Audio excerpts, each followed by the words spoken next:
Hey, you guys, it is C and Nash. Thank you again for tuning in to another week of Mirroring Reflection. So, this is based off my novel, Mirroring Effect, which you can purchase at your bookstore as well as online. Okay, so let's go ahead and delve into this. Last week we talked about self esteem, right, and identity.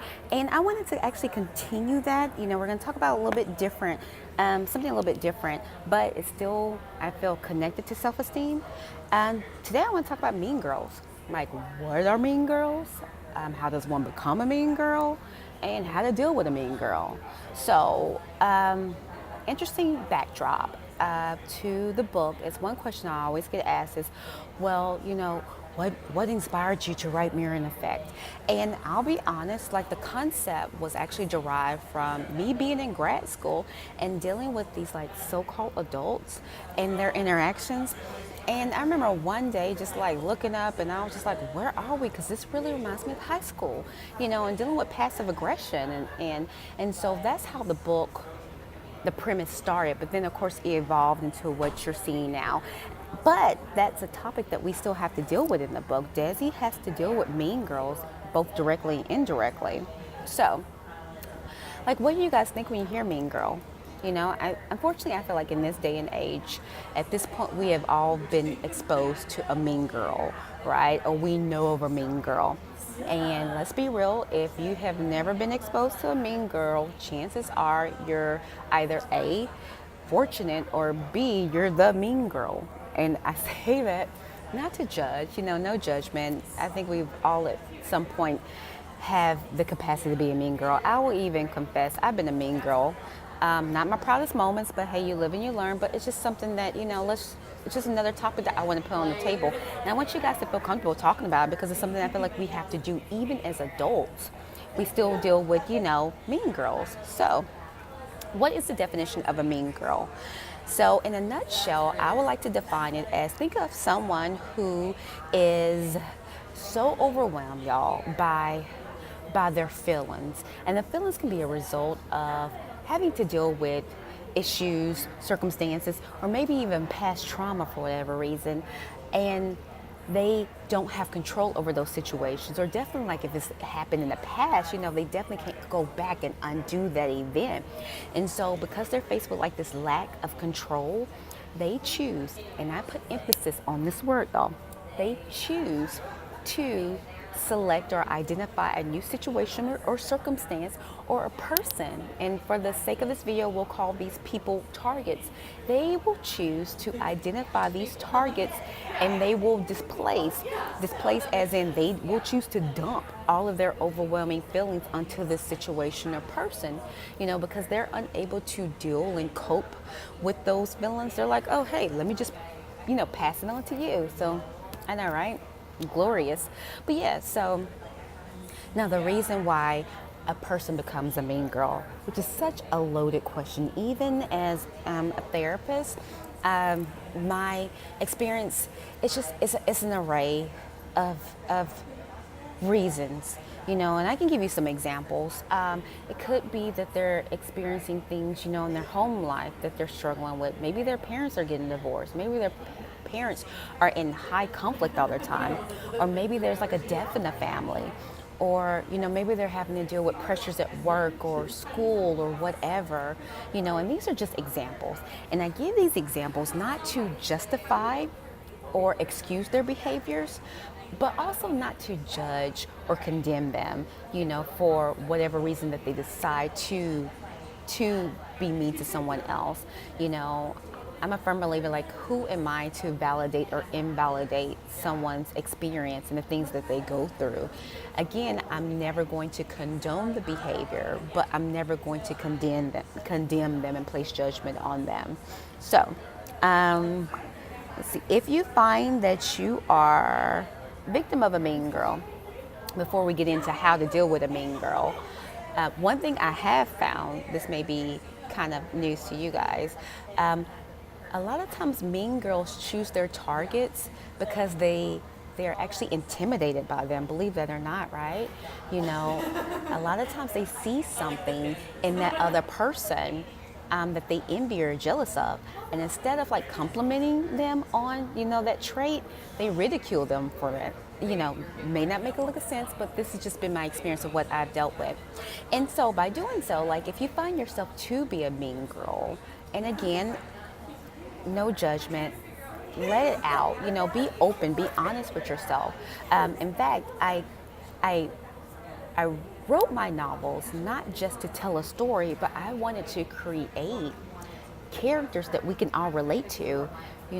A lot of times when we think of bullying, we think of this one-dimensional type of character, or this antagonist. We think of like this one-dimensional type of thing. And I wanted to create characters that we can relate to, that are human beings. I don't know any human being who is one-dimensional. We're all complex, and we all have a story, and we all have things that motivate us to make the decisions we make every single day, And so I wanted to develop these characters that we find ourselves relating to, regardless if it's the protagonist of the hero or the antagonist or the mean girl, So if you do find that you are the mean girl, I want you to go back to my last episode where I talk about self-esteem. And in the end, I asked everyone to do a homework assignment where you identify your truths and, your positives and the things that, you have going well for you. And I say that because self-esteem a lot of times is tied into mean girls. Like how you treat other people, I feel is a direct indication of how you feel about yourself. Like you don't need to downgrade someone in order to elevate yourself. You don't have to make someone feel bad just to feel good about yourself, So check into your self-esteem. But to go back, if you find yourself being a victim of a mean girl, I do want to share an excerpt from my book where Desi actually, after she confronts the mean girl, she does something really, really interesting. And this is like near the end. So at this point, the person comes to Desi's house and she talks to her. And so it says, another harsh reality I finally accepted was that my sister had made some decisions that ultimately impacted her life. Blaming whomever wouldn't erase that fact, nor would it alter events. I had to embrace the limitations of my power and control. I, too, previously felt I let my sister down, but I had unfairly convicted myself. As immobilizing as it felt, I had no control over my sister and her actions. And as I faced this person who had indirectly become her tormentor, I knew that burden of responsibility didn't fall on her either. It would be unfair to place the blame entirely on you, I finally said. It wouldn't be right to hold you responsible for Demi's decision. We are only in control of ourselves. I watched her silhouette crumble as she succumbed to sobs. I'm so sorry, Desi, she said repeatedly. So sorry. I pulled her into my arms and hugged her, not because the past had been forgotten and we could be friends again, not because I pitied her, but because I recalled the exact moment I had embraced the state of feeling broken, lost, and vulnerable. In that moment, she finally embraced hers. With that hug, I offered compassion because I understood. So when I was drafting the earlier versions of this book, I already had it, and some of the scenes are still found in this book, but I had it where Desi confronted a mean girl and she like walked away like a boss, right? Like, I'm done. However, God actually came back to me and he said, I want you to forgive her, the mean girl. And I was like, say what? And he was like, yeah, I want you to forgive her. I want you to show her compassion. And so that's one of the things I offer to you all is how to deal with a mean girl. As challenging as it may be, it is very challenging for me whenever I had to deal with a mean girl. But offering compassion and being sympathetic and understanding to the mean girl actually helped the situation at times. Just because, let's be real, the best way to tame a fire is to douse it with water, right? Creating fire, mixing fire with fire only serves to add to the flames, which in the process can, damage the both of us. But to kind of take it from a different perspective and actually try and see the other person and what they may be going through, again, not to justify their decisions, but to maybe be a little bit sympathetic to what they may be may be experiencing has helped. Another thing you can do, let's be real, when a person is a mean girl, majority of the time they want attention. They're always doing it for attention. So ignore them. Like, act unfazed. act unbothered, you know? And that's the best way to kind of stop it. Stop it and nip it right, nip it right in the bud. It's just to ignore it. Don't give it attention. And a lot of times that helps the situation too. Or to also be assertive. So I use the term passive aggression, right? And that's a communication style. And passive aggression, which is a style that most mean girls use, is a way to play the victim but still get that jab in. So it could look as in telling a mean joke, but it's still a joke at the end of the day. So if you took offense to it, hey, that's on you because I was just being cute. Or, oh my gosh, you look so cute today, that little, today, that little edge in. So a lot of times mean girls, they are not outright aggressive. Some are, and the best way to treat that regardless is to be assertive. Assertive is another communication style that's quite effective, and that's pretty much standing the ground that you're on, but you're acknowledging the ground that they're on too. And that tends to help a lot in a lot of situations as well. However, if you do find that there's some type of aggression, be it physical or extreme verbal, there's unfortunately a lot of cyberbullying going on. If you find that you're having to deal with this, y'all, please go to an adult, go to an authority figure and seek help and support. You do not have to do this alone. You don't deserve to do it alone. You deserve to have support during this time. But also, if you're spiritual, pray over them. Ask God to soften their heart.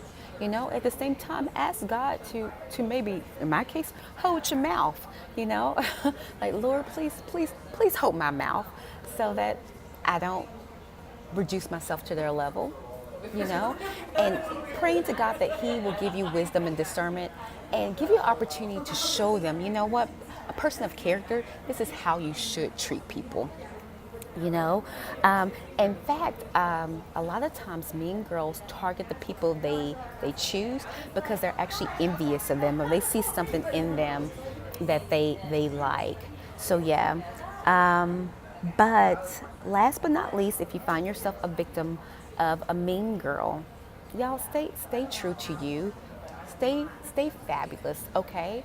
At the end of the day, that's on them. They have to process through those insecurities and those feelings. However, do not change, and that the more you're able to embrace that, unfortunately there are some people out in this world who they're just not going to like you for whatever reason it may be. They just will not like you, and that's nothing that you should have to deal with or you should have to carry that burden. That's on them. Again, they have to work through those struggles and through those emotions themselves. But you, be fabulous, okay? So, if you like what you're seeing, if you like what you're hearing, I will actually be in person at Barnes & Noble on November the 4th at 3 p.m. I will be at the Wolf Chase location in Memphis, Tennessee, and we're just going to continue talking about it. So, follow me on social media, Facebook, CN Nash, Twitter, I'm the CN Nash, and then you can check me out on my website at www.thecnnash.com. So, until actually oh my gosh, y'all, it's 2 weeks from now. That just hit me. So I'll be at Barnes & Noble's in 2 weeks. But in the meantime, I will be here on my YouTube channel, CN Nash, every Friday at 4:30. So until next week, I say toodles. God bless.